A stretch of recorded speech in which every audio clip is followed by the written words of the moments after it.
Sumatera belum pulih. Banjir besar di Aceh memang sudah lewat. Airnya mulai surut, aktivitas pelan-pelan kembali jalan. Tapi bagi banyak warga, dampaknya masih terasa sampai hari ini. Kalau malam kami belum mengungsi mungkin banyak korban, malah banyak meninggal di sini. Karena di tengah-tengah kampung tuh dekat masjid Balok ini juga. Masih ada yang nggak ditemukan gitu.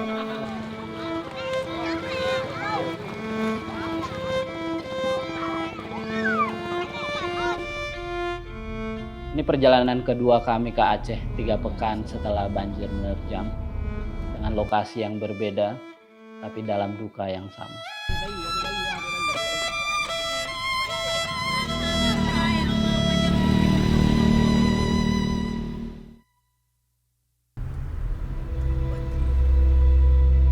Perjalanan kali ini kami mulai dari Aceh Tamiang. Di sini warga mulai beraktivitas meskipun di atas lumpur, orang berjualan buka lapak di atas lumpur. Bantuan juga sudah mulai menyentuh mereka. Jalannya curam, tanda hati-hati.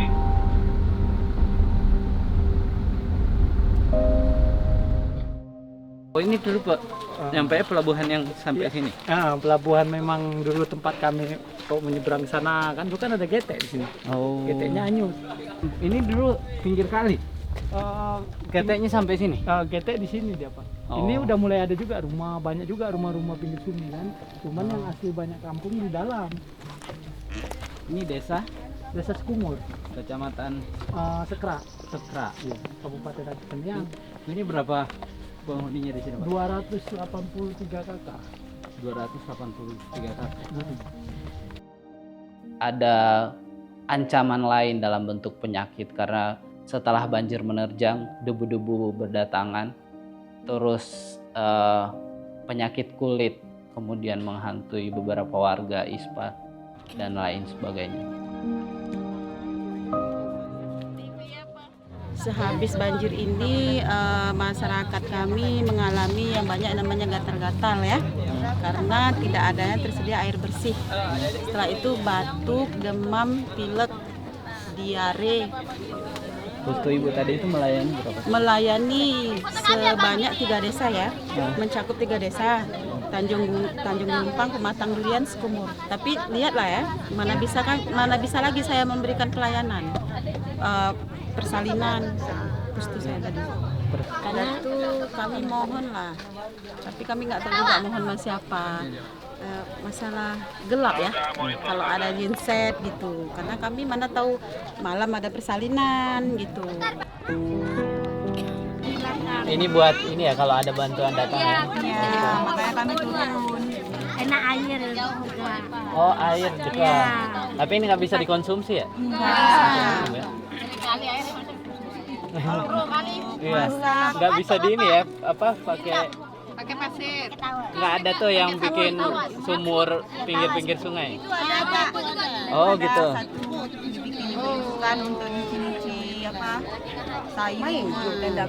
Payah ya. Iya.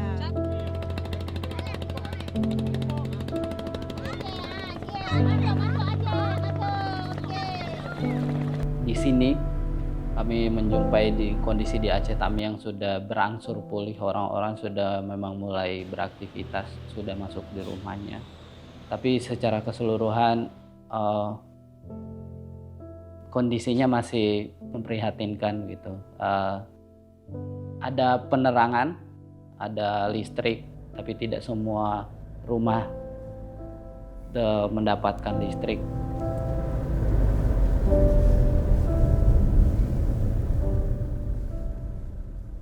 Begitu kondisinya sekarang masih seperti ini. Rumah-rumah warga juga belum sepenuhnya bersih, masih mencoba pulih, membersihkan rumah dan menyelamatkan perabot-perabot yang masih tersisa. Ini kalau dilihat semua perabot-perabotnya sudah di luar, ada kasurnya, ada segala macam yang diisi rumah keluar, lemari-lemari, kasur itu udah dikeluarin buat dibersihin karena memang sebelumnya ini semua terendam banjir. Ini kalau ini sudah masuk pekan ketiga tapi ini bekas banjirnya ini masih, waduh, masih terlihat. Nah, ini kalau aku berdiri di sini jauh tenggelam. Ini di atas kelihatan kelihatan bekas banjir. Jadi ini posko, sudah bantuan beberapa masuk.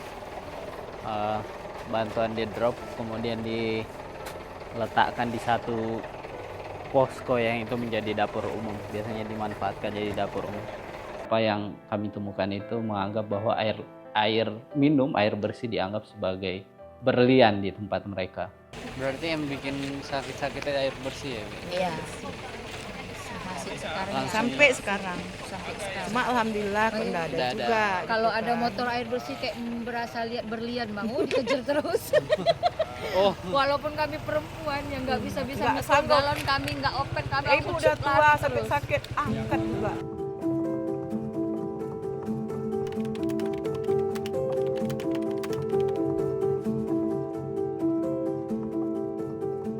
Dari Aceh Tamiang, perjalanan kami lanjut ke Aceh Timur. Desa-desa yang terdampak kondisinya masih memprihatinkan karena rumah warga yang terbawa arus, akhirnya mereka tetap masih bertahan di pengungsian. Di pengungsian mereka mendapati ancaman lain berupa penyakit. Hari ini demam, besok udah dikasih obat, udah kurang kan. Kadang-kadang malam nanti rewel lagi, demam lagi. Ini demam dia masih beringus. terus gimana Bu kalau kayak gitu? Kok lagi dia rewel? Dikasih obat. Ya dikasih obat, dikasih ASI. Rumahnya nggak bisa ditempati. Kami ini kan ada kayu yang tersisa, dibuatlah ayahnya sedikit biar dia bisa berteduh nyaman kan. Kan nggak rela kita bayi sekecil ini tidur di kedinginan kan. Yang kami sangat butuh sekarang obat dia, kelambu, tikar, selimut, makanan. Sementara puskesmas masih lumpuh total, belum bisa dioperasikan karena masih terendam lumpur. Jadi kondisinya praktis belum bisa beroperasi. Belum bisa. Untuk pelayanan sementara dialihkan ke aula sebelah, dan itu memang benar-benar untuk alat kesehatan habis, nggak ada, ya terbatas. Untuk obat juga benar-benar terbatas, banyak kekurangan obat, yaitu alat kesehatan nggak bisa. Dan tadi pagi juga kami udah survei ke desa-desa. Maksudnya setelah jalan ke desa-desa itu yang paling ditemukan Yang penyakit atau gejalanya gitu-gitu. penyakit yang mungkin paling sering pertama ISPA, karena mungkin karena debu juga ya, debu, kemudian ya hipertensi. Hipertensi. Karena mereka banyak yang masih banyak mengkonsumsi Indomie, makan Indomie. Oke.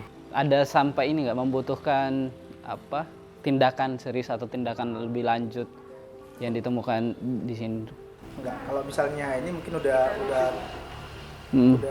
nggak seperti di awal, mungkin ya paling kayak masih adanya beberapa yang mungkin kayak luka terbuka, cepat membersihkan rumah, tusuk paku, itu aja yang mungkin agak sulit juga karena kita nggak ada untuk vaksin itu ataupun alat anti tetanus serumnya.